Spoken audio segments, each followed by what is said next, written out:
Hey guys, it's podcast time again. It's yours truly, Squishy Tree Fish. I recently had an opportunity to go out to Night Branch Farms and talk with the staff out there. Spoke with David Wilson and Matt Oliver about what it takes to put together a rock show.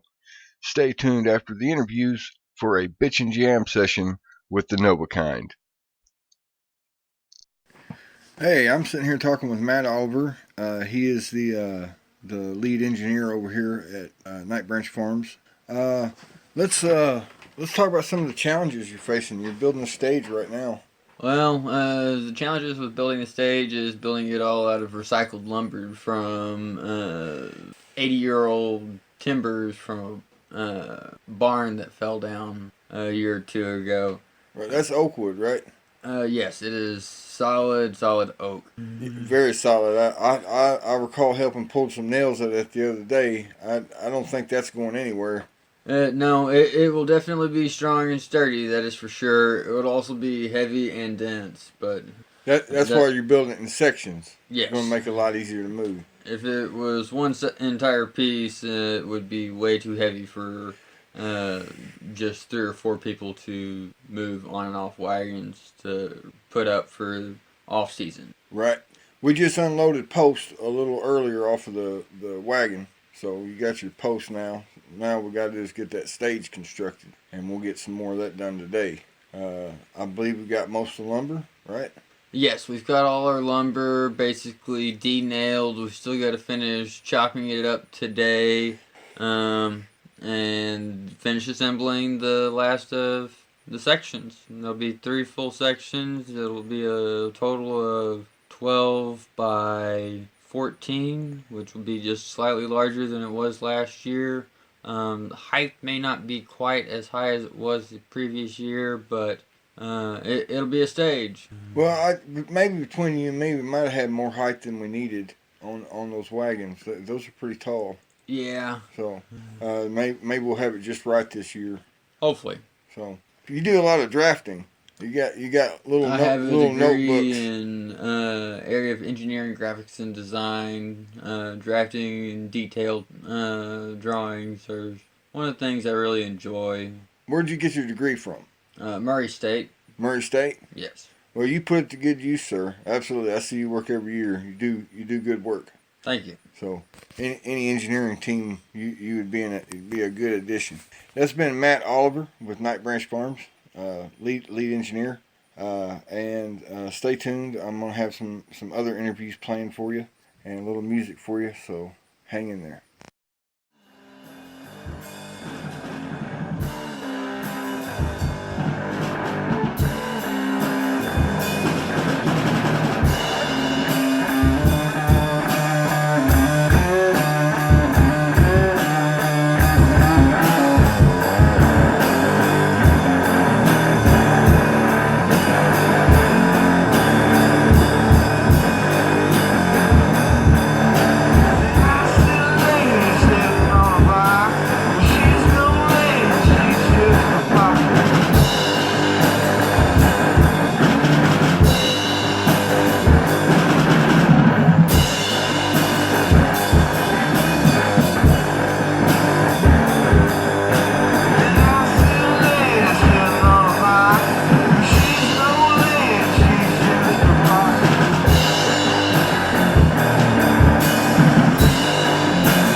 Well, I might be tooting my own horn here, but I think that was pretty fantastic. Up next, we got an interview with Dave Wilson of Night Branch Farms. I'm sitting out here chilling with Dave Wilson, the Lord Regent of Night Branch Farms. Dave, let's talk about a little bit of what you want to do with Night Branch Farms. What's the big plan? Well, eventually I'd like to have a campground with a small event venue, kind of as part of the amenities of the campground. Something that local businesses like, Terrapin or WKMS or something like that could rent out for a small show if they wanted to, or, a family could rent it out for a wedding and have camping available and a stage and the other amenities that'll be in the campground. That's the ultimate goal. Right now, of course, we're just a little more than a field and some porta potties. Well, you certainly got the space for it. It's absolutely beautiful out here. Why don't you tell us a little bit more about your agricultural efforts out here? Well, I mean, historically, the farm was a dairy farm up until the late 90s. But small family dairy operations like that became harder and harder to make money on. And of course, the tobacco industry fell out with the buyout program. So now only large farmers with lots of acreage, it's worth it to be in it because they can bring in the migrant labor to do it. Since the late 90s, my dad has basically dwindled down his tobacco for the last few years, and now he just focuses on horse hay and pasture land that he leases out to beef farmers. I'd like to develop some small local agricultural investments, like put out some blackberries over the next couple of seasons and see about developing a market with local wineries or farmers markets. And then I'm also starting some beehives. You might find some friends at Purple Toad. Might find some friends at Purple Toad or many of the wineries that have popped up in northern Tennessee. Oh, I'll have to look into those. I noticed you had some beehives out here. Yeah, that's the other project I'm working on. Is I've got a couple of strong hives that I'd like to expand out over the next year and see about actually getting into some regular honey production. But mainly I got into that just as a environmental thing. Try to help the bee population by giving them, the more hives you have propagating bees, the more bees that'll be in the environment, because those hives will inevitably split off. Or right, our great little pollinator friends that keep the world ticking. Yeah, along those lines, my wife raises and propagates monarch butterflies when they're in season, kind of as a hobby. Yeah, I've seen some photographs of that project. That's really quite something. What you got coming up here? Fall Howl at the Moon, right?